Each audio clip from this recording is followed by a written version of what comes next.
Greetings, friends. It's Josh. And I'm Ryan. And this is Daniel. And we're all back for another episode of the Dead Tired Dads podcast. We're excited to be here. This is going to release a little bit later. We had been kind of going on a 2-week schedule, but because of the way that March falls, there's like 5 Fridays, and so I wanted to continue to release episodes on the last Friday. So rather than releasing exactly 2 weeks after February, this one's coming out 3 weeks after February, I think is how it's going to play out. But anyway, beside the point. So sorry about the delay, but you're getting the episode now. And welcome back. So we had some great news that we talked about in the last episode. Yep.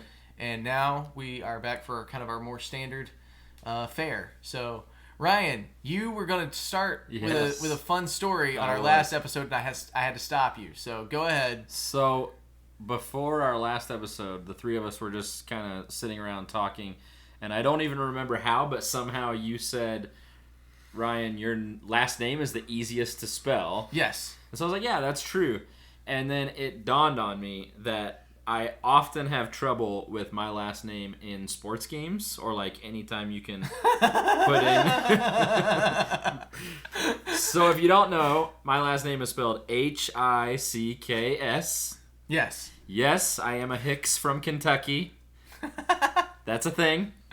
So I was trying to play the most recent NHL EA game, and I created my character. I named it. I typed in my last name, and it said that word is not allowed to be used as a last name on this game. So my hockey player has the last name Hix because that is allowed, apparently. So there you go. That's amazing. No Hicks allowed in EA Sports NHL games.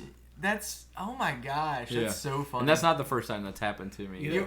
That just kind of strikes out of the blue for a lot of people. I can't tell you how many times I've been sitting with an old person I may or may not have been related to, and like walking them through like password process or security questions or something, and I'm like, what did you put in that field there? And just have to facepalm and move along because whatever it was completely innocuous in their mind. It is definitely not okay. Not. Well, the funny thing about that is I mean, can you imagine if there was a professional hockey team in Kentucky? What would you choose as your professional hockey name? Like the Kentucky Hicks. Why not, right? I'd go for that. You got the Kraken, you got the Penguins, you true. got the Blues, and you got the Hicks. The Mountain Men. I don't know. No. Wait, don't we do like horses? Is that... Never mind. No. We are not the Thoroughbreds. This is official. I am making it official right now. We're starting a hockey team. I don't even care that we don't have the money for it. We are starting a hockey team, and they are going to be the Kentucky Hicks. Kentucky Hicks. So if you're listening out there and have the dollars to sponsor, Josh would like to start a hockey team and is glad to put your name all over anything. You know what? You could sponsor us. Hashtag sponsor us. What a callback. That episode will forever What be. a callback. Eventually, we're just going to have to start charging admission to that episode. Selling tickets.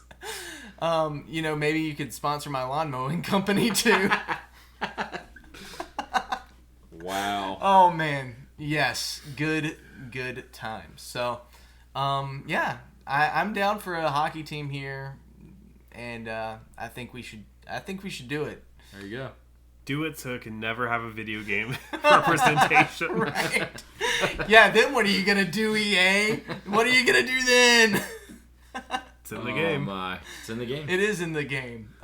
Which reminds me, the game that we talked about with the guy from the oh my gosh, the guy we talked to on Twitter who we interviewed. Oh, Barry. Yeah. Yes, he had that hockey game that he came out that they did that. That sounded like a lot of fun. Limited run games. That's it. Sorry, Barry. No. Is it limited run or is it? I thought he was premium edition. Premium. He is premium. Oh my gosh, Barry, if you're listening to this, I'm so Please sorry. forgive us. I'm a terrible person. Clearly, premium edition games where they had that hockey game that they came out with where it was like people got destroyed and murdered on the ice. Yep, that game sounded fun. That one.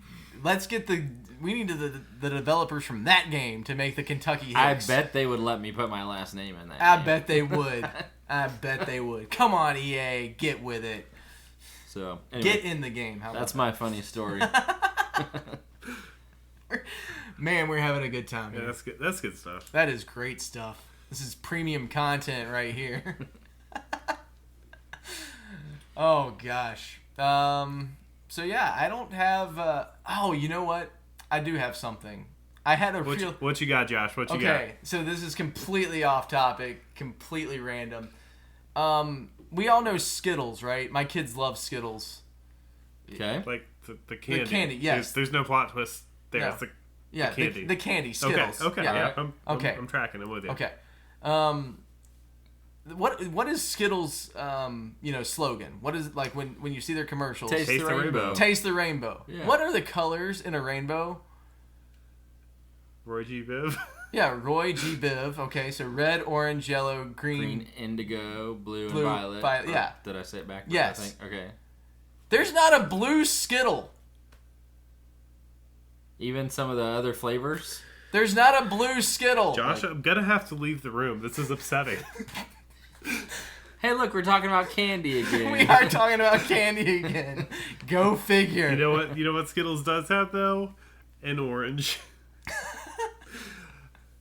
No, I mean you're right though. They've got like what five flavors in the normal Skittles package. And you can't taste the rainbow if there's no stinking blue in there. Well, you know what? Rainbows are made up anyway because Sir Isaac Newton just wanted there to be 7 colors.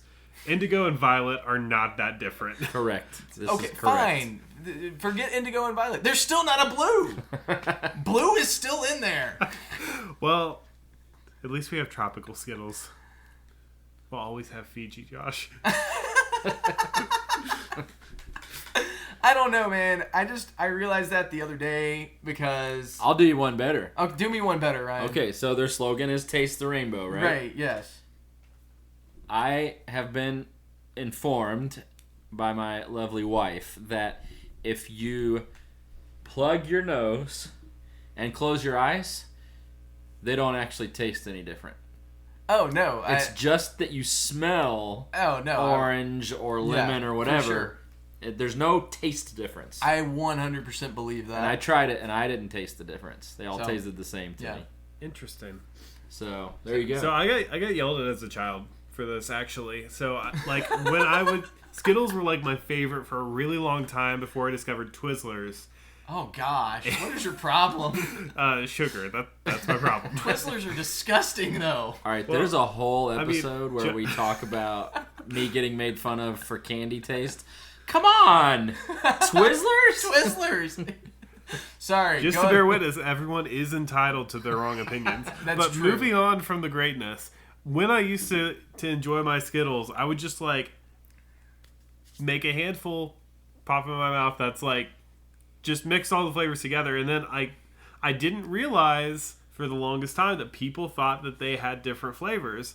So I got suckered into believing that if I sorted them into colors that Yep, it would be a different experience. And I think you're right. Like, it's got to be the smell, because if you cut them open, they're all same, identical. It's like the same all chewy the stuff same inside. Yep. just I'm pretty sure straight table sugar. Like, Yeah. just, Oh, my for gosh. sure. Pressed into a little pill-looking thing. For sure.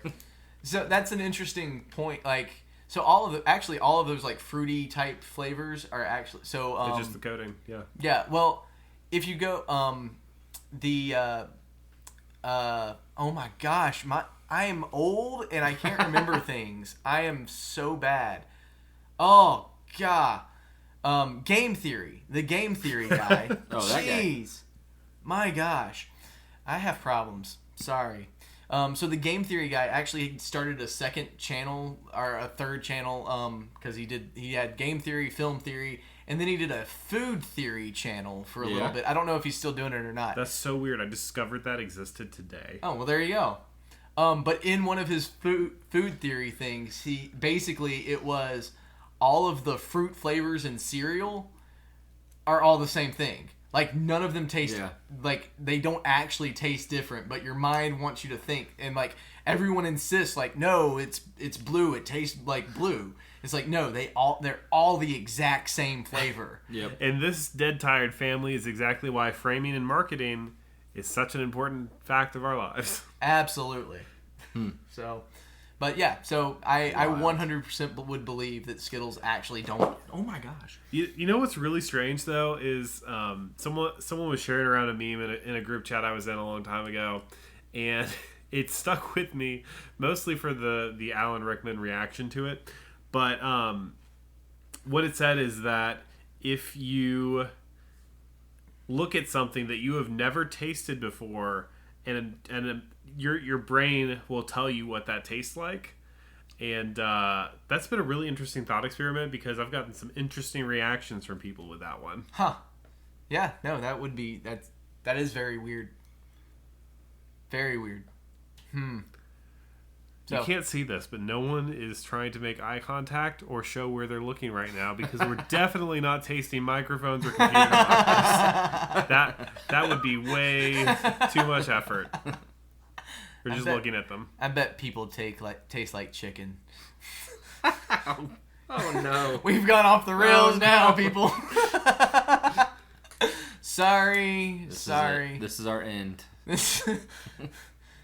Look, okay. We'll rewind. Pretend that never happened. What are we here for again? We're here to talk about video games. For people who don't have time to game. That's right. This is the Dead Tired Dads podcast, which we didn't do for the podcast. See where we were with our framing and marketing? Golly, we're off. We're lost without it. We are. So this is the podcast for gamers who don't have time to game. And speaking of video games, Daniel, before we started recording this episode, you were telling us about a very fascinating study for, especially as it relates to parenting and parents and children. So yeah, this was floating around the internet a lot in 2022. The claim is made that while playing video games, especially for extended amounts of time, does have drawbacks and negative consequences for those of us that are under the age of 18. What they found is there are a lot of benefits that in some cases outweigh a lot of those detrimental things. So I'm going to start off with the caveat that the American Academy of Pediatrics recommends 0 screen time. How much screen time is that? 0 for children under 2. So if you have someone in your life that is a toddler, the answer is no. And then of course from ages 2 to 5, no more than an hour a day of screen time. I get it. In our day and age, that's difficult to keep to. Please do it. It's good for their development to not have that, please, just no Cocomelon. Don't do that to them. Yeah, gosh. Absolutely no Cocomelon. I'm so sick of Cocomelon. For so many reasons. So this has nothing to do with the study I'm about to share with you, but apparently the amount of screen cuts in Cocomelon is one of the reasons why it's so addictive. Just the sheer novelty of every frame. Yeah, it just keeps changing. It's like bing, bing, bing, bing, bing, bing. Yeah, it's bad. It's messed up. So anyway, so a recent study involving more than 2,200 children discovered that gamers spending more than 21 hours a week, so about 3 hours a day, committed to the hobby, I'd say. When they were tested for impulsive behavior and memorization, they performed better than their peers in the control group. And in fact, what researchers found is that gamers had more activity than non-gamers in regions of their brain that were associated with attention and memory. And then, of course, there was some minor mental health benefits that went along with that. But basically, the skill sets that are being called upon for these video games are involving critical thinking, problem solving, in many cases, social interaction and teamwork. So for those 3 hours, they are engaged in a very human activity. Right. And that's not an angle I've ever approached it before, because of course a lot of the media coverage of video games in the past 30 years has been about these probably caused school shootings. Spoiler, they do not. Oh, these are ruining people's attention spans. Evidently, False. that's not true either. Right. Like... That one was always weird to Yeah. me because... So you're going to tell me that someone who can sit in one spot for 5 hours doing the same thing and not moving has attention span problems? You're right. Yeah, so... Maybe, I mean, I could see there being, like, impulse control problems from that. I could see there being, like, problems of, like, wanting to keep Like addictive, right, keep playing, yeah. to keep wanting to do the same thing over and over, like. But, and that's the hypothesis I'd go in testing and be like, this is messing up attention spans, this is messing up impulse control, this is making people antisocial. All three of those are wrong. Yeah. It makes people more social. It makes them more controlled in their impulses. They're better at memory. They're better in their reading skills. But yeah, this goes on and on and on. Increases brain matter. Provides stimulating activity like that. Okay, sure. Spatial reasoning, eye-hand coordination. Obviously. So, I mean, obviously, there's some caveats with this, right? Like, this is not, definitive, like, proof that, like, have your kids playing video games constantly. Absolutely. Play for 3 hours a day. It's good for you. And some of the contradictory information, or not contradictory, but, like, offsetting information is really fascinating to me as well. So we talked about spatial reasoning, reaction time, stuff like that. So children who are physically active actually have a faster reaction time than those who only play video games. So, like, there's trade-offs with this. Like, yes, this is doing more than nothing. Yes, it has the needle moving in a positive direction in a lot of cases. But, like, in all things, balance. Right. Absolutely.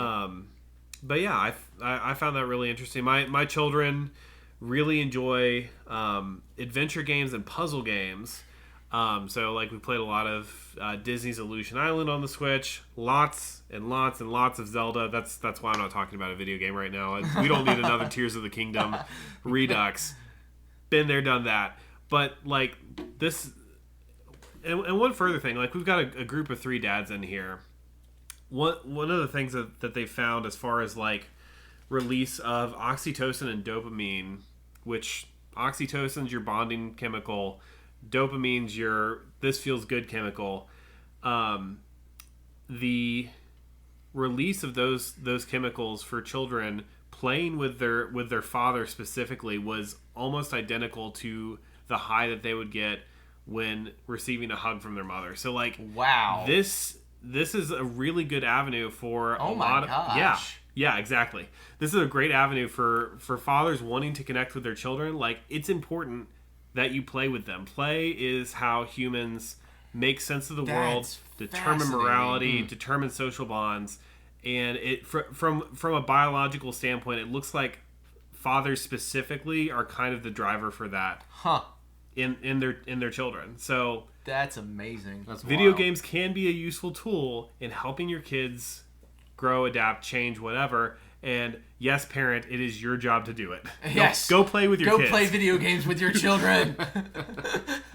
So, I mean, and one of the things about kind of our culture right now, and we kind of were getting into this a little bit at the beginning of the conversation here, but one of the things is there is this thing of, like, constant new, like, I need something, this has to be new. Like, TikTok is just...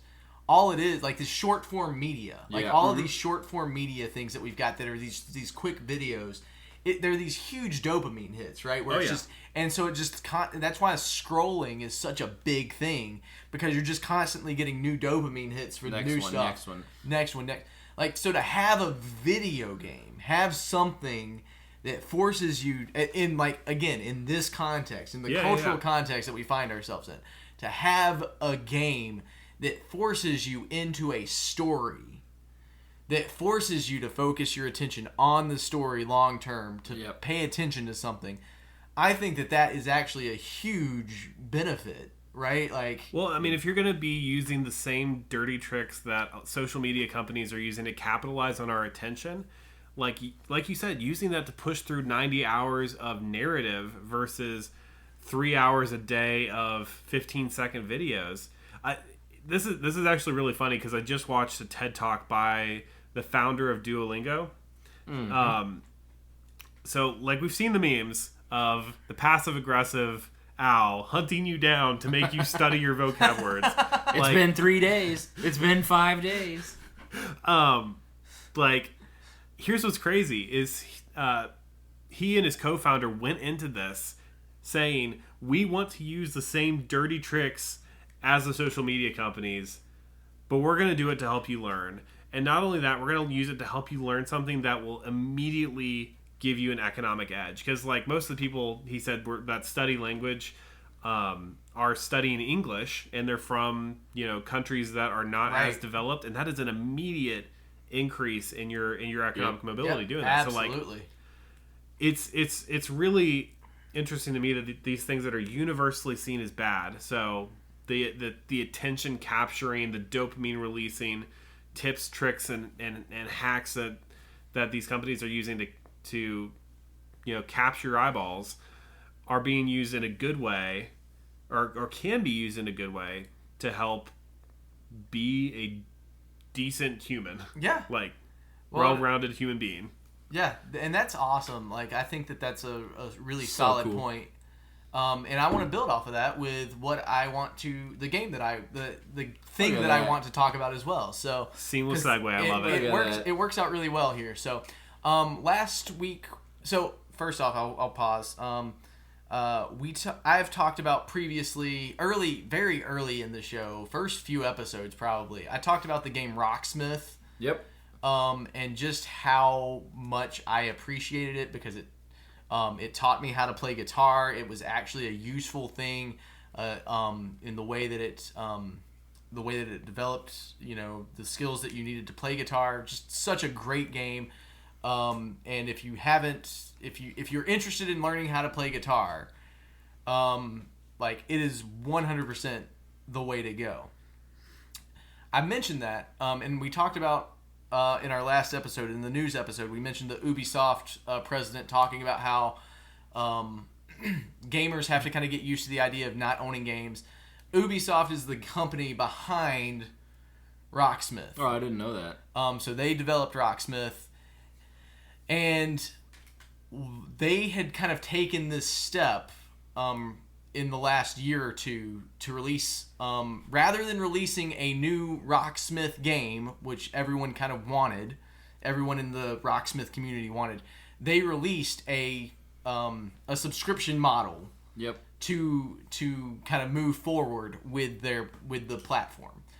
And I actually want to talk about it because so it's called Rocksmith Plus. Mm-hmm.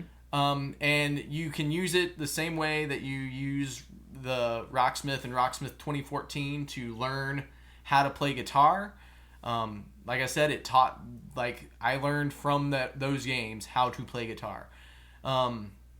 And what got me interested, I wanted to do Rocksmith Plus. Like, I was really interested when they first announced the subscription model. And I find it interesting that the Ubisoft president said what he had said, in regard to everything, and they had kind of done this with a game that there's actually a pretty big fan base for, and there's a lot of pushback. There are a lot of people who are still like, I'm not going to subscribe to that. I'm not going to do it. I mean, naturally, that's a huge change. Yeah. And yeah. I personally get it, and I understand. Because the way that they're doing it, they're not able to get... So, like, when you release a game, right, especially a rhythm game like that, the songs really matter. The songs are really, really True. important. And so, if you release the game has the songs on them. Those are the songs that are going to be there. Yeah. When you have a subscription model, it's a lot harder to get access to those songs. So it becomes a thing where it's like, this is like, you don't have the big names and things like that. Like Metallica is always one that everyone really wants, on all of those games, but Metallica won't, release their music to anyone. And so recently, Rocksmith Plus announced that they were actually releasing Metallica, but not in the U.S. and Canada. So that was like a big announcement. And they were like, heartbreaking. Oh, never mind.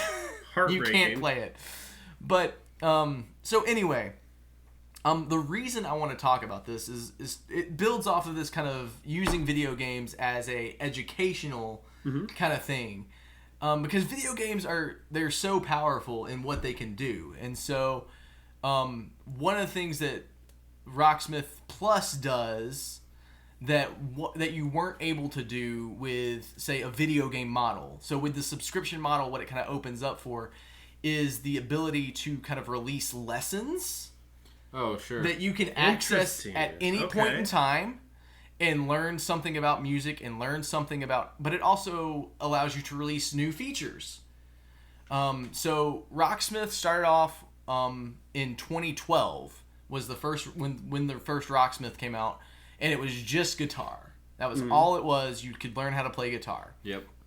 Then they added a bass modification to it. So that was a DLC that you could get for the original Rocksmith, and you could get bass guitar on there. And then when they released Rocksmith 2014, they were both on there. You could get you could play guitar and bass, and they would release new songs every week, and things like that. With the Rocksmith Plus model, they released like tons and tons of songs, now again, the biggest problem right now with Rocksmith Plus that a lot of people have had, and the problem I've had with it is the songs that they've got are just not that popular. They're just not great songs that are out there. But again, like the ability to release to have that new stuff come out and things like that is really cool. To release those new lessons, to show people how to play certain things or how to do certain things is really great.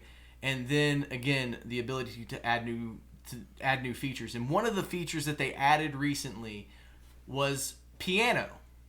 Really? Oh yeah, I remember you telling me about that. So now with Rocksmith Plus, you can learn guitar, you can learn bass, and you can learn piano.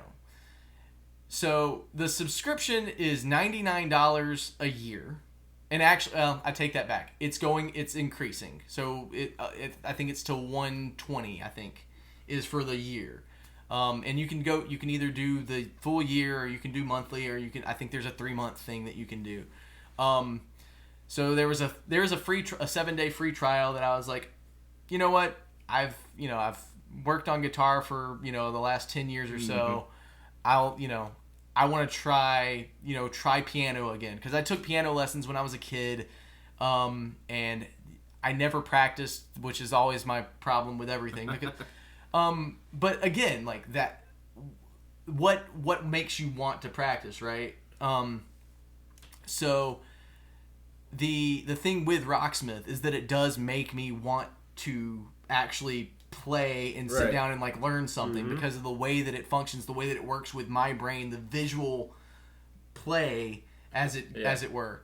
So it's really less of a game at this point. Like Rocksmith is no longer a video game. It was, because it was on a console. That was really it's a learning tool, which is really interesting to me and fascinating for me, from the standpoint, because I'm thinking, my wife and I have been talking a lot lately. We're probably going to pull my daughter out of public schools next year and do homeschooling. But like, I'm not, the great, I can play some music. I'm not a great musician, but to be able to give my kids a tool that they could sit down with and they could actually learn an instrument, especially from a young age. Like I imagine, like, if I had Rocksmith when I was taking piano lessons when I was 8 or 9 years old, like I just think, like, just kind of thinking back to like how much that would have helped me. Because again, for reading music is just really hard and complicated, but having something that comes at you like a Guitar Hero type thing that levels up as you hit the right note and adds more notes in, that you can kind of progress at your own pace and still be able to feel like you're playing the song.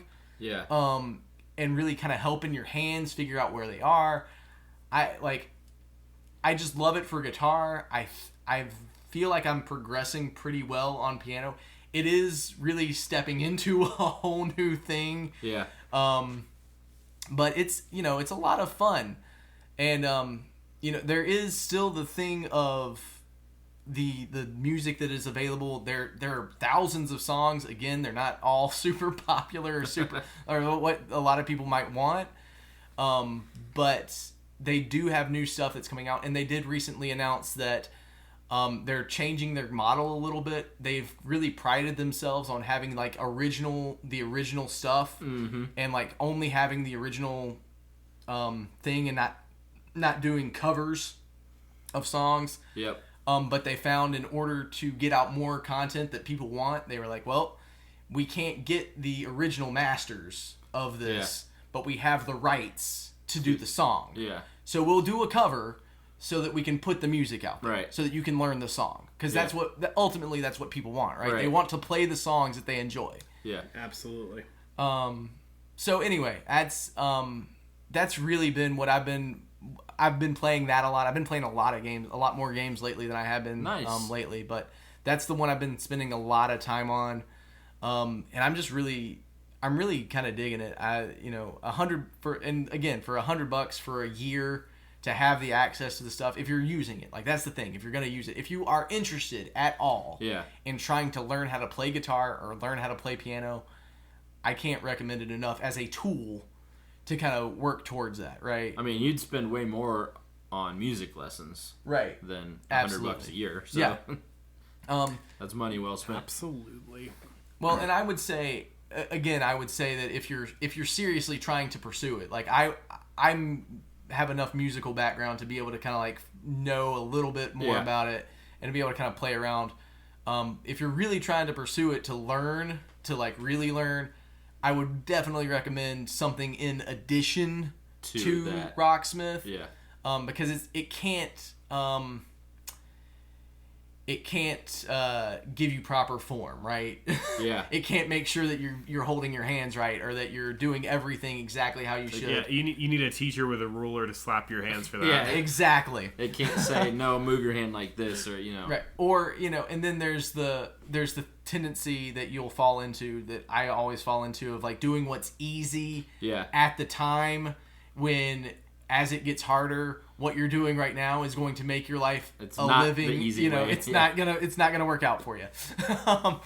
So I don't know if you all have any questions about that at all or not, but that's just what I've been playing, and what I've like I said, I think that video games have a tremendous power. Yeah. Our visual, I'll say it a different way, because it's not necessarily just video games. It's visual learning, right? Mm-hmm. It's a visual learning tool that helps you to see things in a way that is not traditional. Yeah. Like traditionally, you sit down with a guitar and someone tells you where to put your fingers, you get scales, and you just play it over and over and over again, right? Same thing with piano. Like someone sits down, shows you a piece of music, you start off playing Ode to Joy, and you start trying to read music, and it's so hard to like really get into the meat of it. Yeah. And with this, like, you can sit down, you can go, I want to try to play Piano Man by Billy Joel. Yeah. And you can absolutely play through the song. Yeah. No, you're not playing the song, but you can hit notes, you can follow along with it and like start kind of progressing along. Right. Mm-hmm. And it's, you feel like you've accomplished something, and as you level really it cool. up, as you level up and you start adding more notes and it starts becoming overwhelming, you can take it back down and take notes away, and like so until you get comfortable with it. So, well, you heard it here first, folks. Games are fun. Fun is good. Yes, I like this. This is excellent. Absolutely. So, Rocksmith Plus, as of right now, like I said, I think that they still have... Oh, that's the other thing. Right now, it's only available on PC. Oh, okay. So it's only on PC right now. Good to know. But there was an announcement that a console version of some sort is coming out soon. Okay. It's listed on the Xbox Store. And there's supposedly some way to be able to get it onto the Xbox. Huh. Which was one of the reasons actually why I bought my Series X, to be entirely honest, because someone had said, like, I can get it on my Xbox, and I was like, well, how? And there's instructions to do it, but I haven't been able to get it to work. So interesting. So anyway, that's Rocksmith Plus. I recommend it for education and learning musical instruments. I'm waiting for them to release a drum version. That's what you and I were talking about the other day. Josh, You play the drums already. I know, but I can always get better, and video games help me. Like, I'll be honest with, like, Rock Band. Mm-hmm. Like, Rock Band actually helped me, like, when I was playing that in college. Like, that made me a way better drummer than I was because I was playing Rock Band so much. Yeah, So that was such a good time. that was such a good time. I get it. You're right. Like, there is something to that. There's 100% something to being able to have something visually represented coming at you, and you being able to follow along with it and play with a track. So was it just my circle of friends, or was it everyone's experience that everyone wanted to be the drummer in Rock Band? I feel like there was a little bit of that. No one wanted to take the mic. that was the universal. Nobody wanted to sing, but yeah, I feel like I saw some people fight over some drums. Amongst my friends and family, like we all wanted to do the drums. No one cared about it. Okay, so what we're seeing here is Josh doesn't want to admit that he hogged the drums the whole time. This is true. I did hog the drums, but I had other... see, for us, like, when we were playing, like, I feel like other people wanted to sing. I feel like we had people who actually wanted to sing. We would rotate, though. I enjoyed playing the guitar in Rock Band. Well, like, I've talked before about how addicted I became to, like, the original Guitar Hero. Yeah. That's such a good game. So good. Anyway. So, rhythm games are a thing, man, and they're awesome. There you go. That's it. And they're good. They can be good for you. So, that's my 2 cents. So, eat your vegetables, play video games. Correct. That's what this episode has taught us so far.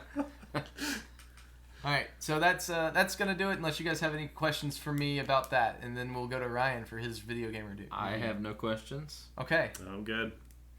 You're good, Josh. Good. Ryan, right. What game have you got for us? Building on what Josh said, I did not play a game that was in any way, shape, or form educational. I have been playing a couple games, but the one I'm going to talk about is Palworld. Yay! Oh, absolutely. I've been waiting for this for such a long time, Ryan. Oh, man. I had completely... we had mentioned that in the last episode. I had completely forgotten about it by this point. So it is so much fun. So completely and totally non-educational. No possible way that you could call it educational. I guess maybe you could somehow finagle it to say, like, strategy. No, it's not. It's not at all. Yeah, I've been playing a lot of Palworld.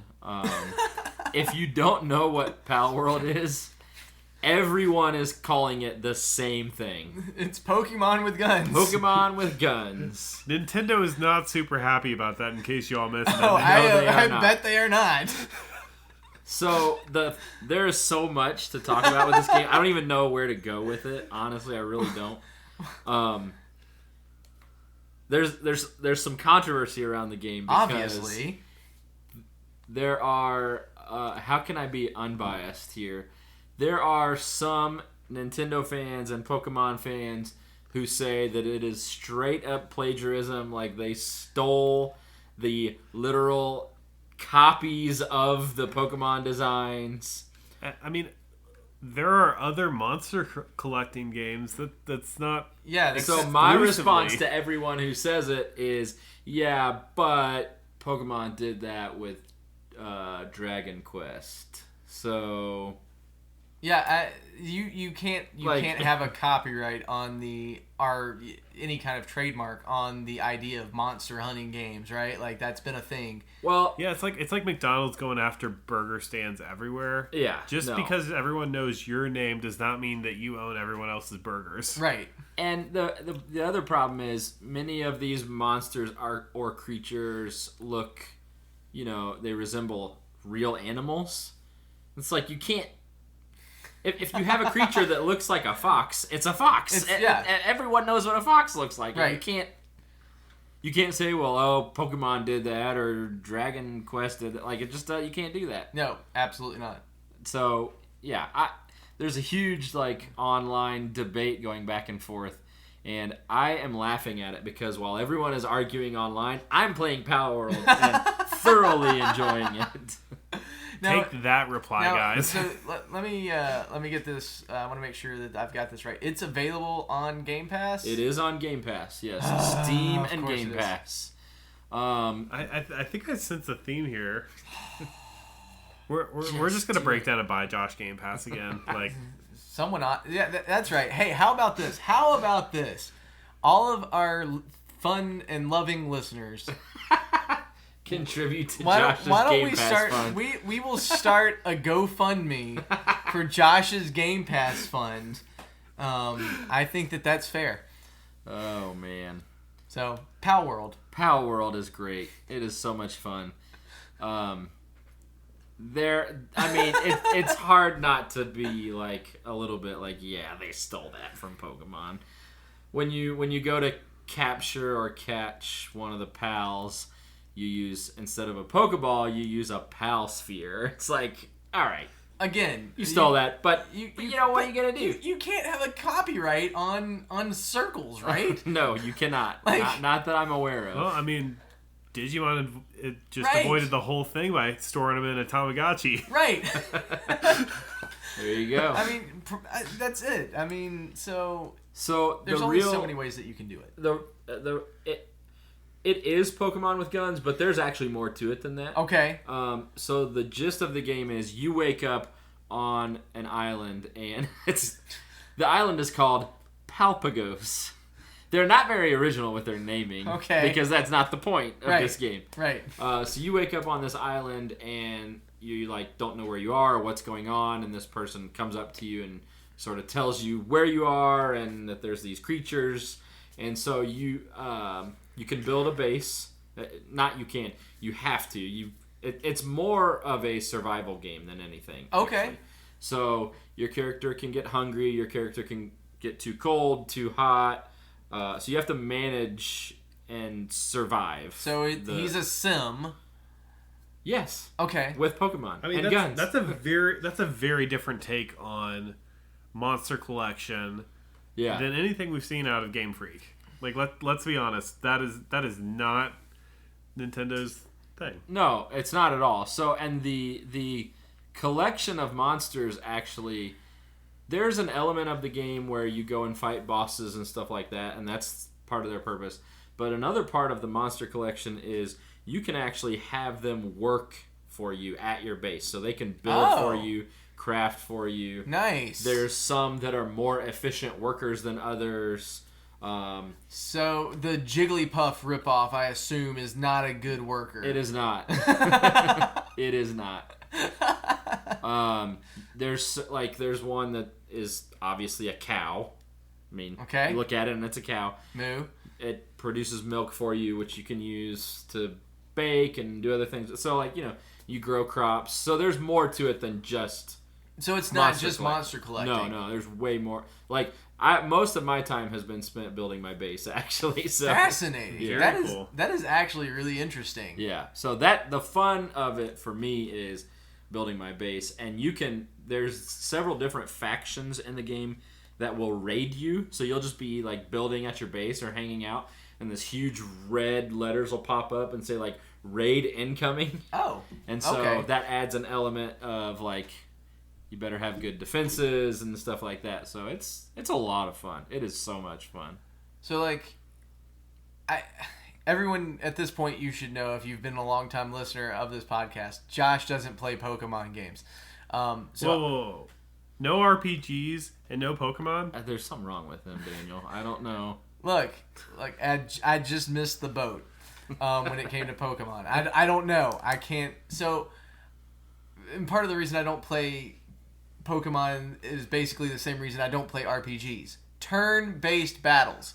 Anyway, so I assume the point of Pokemon is to fight other Pokemon so that you level up your Pokemon so that you can go fight in other arenas and get to the biggest stage, and so what's kind of the end goal with are you just trying to build the biggest base and best base that you can, or I don't know that there is an end goal right now, because they have the makers of it have announced several expansions or add-ons that'll come later. Okay. Such as player versus player content. Okay. Always a good time.